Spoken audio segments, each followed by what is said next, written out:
All right, laying out this wiring harness to this LS swap. So I got a assembled wiring harness from BP Automotive. So most of it is all in a good sheathing with the showstopper loom. I separated out my wires that I need. I cut out my wires that I do not need. And I want to show you a little trick for cleaning up these wiring harnesses. So this is the obd2 port, and it comes unsheathed and very long. I think I want to install this right in here. It might have to be on a spacer or something. And that way I can plug my scanner into here. The seat will come up over it.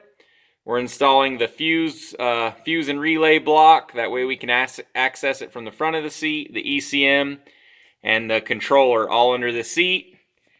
We ran everything down through the firewall, built a box to cover up that, and that also doubles as a throttle pedal mount.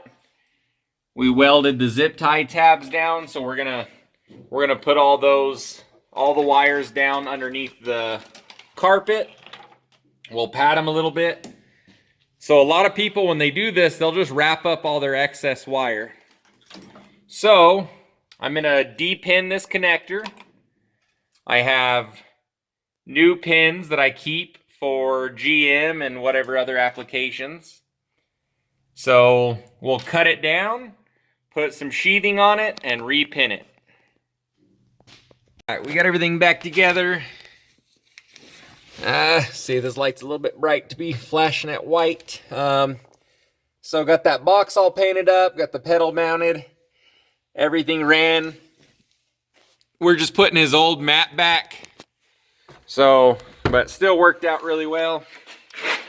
Let's see if I can point under the seat here. So decided to put the thing in a different place, the obd2 port. So everything's up front. Let's see if I can get this. So we've got our fuse block right there. Our obd2 port. Everything fit nice under there. Everything's bolted down. Let's see if I can grab the light. So controllers back, throttle pedal controllers back over there in the center.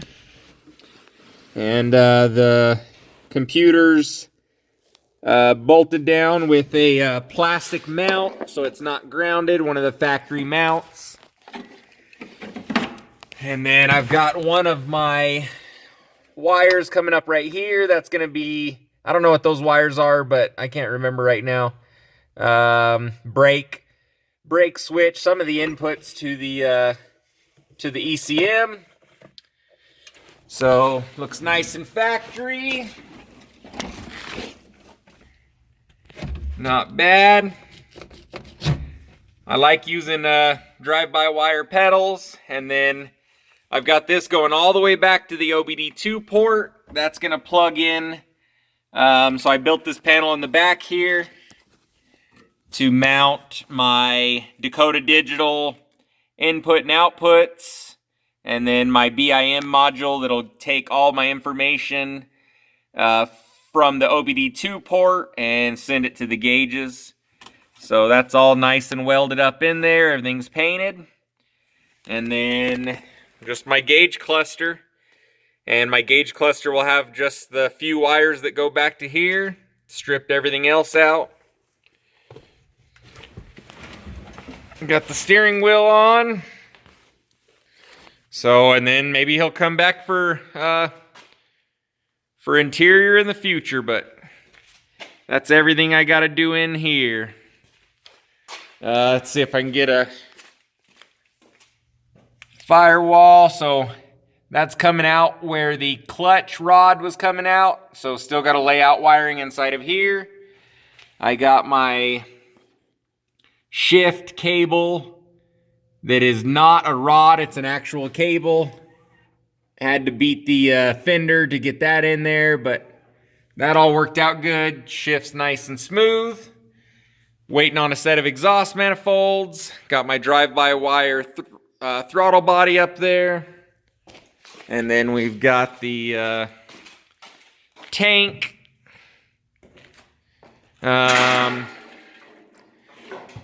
All set up. So, like I said, not going super fancy on this one or anything, but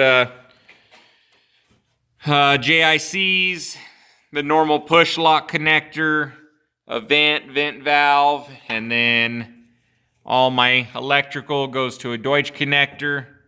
I got to make a harness, run that up front, and then the part finally came in for the tank. Let's see if over here somewhere. So we'll mount that to the bed, connect that down to that tank. That'll be our fuel filler. That goes on the key ring to open it. Get that all set up. So coming along, check out the previous videos on my channel, and if you're interested in where this thing started at, and we'll get you another update here pretty soon. Probably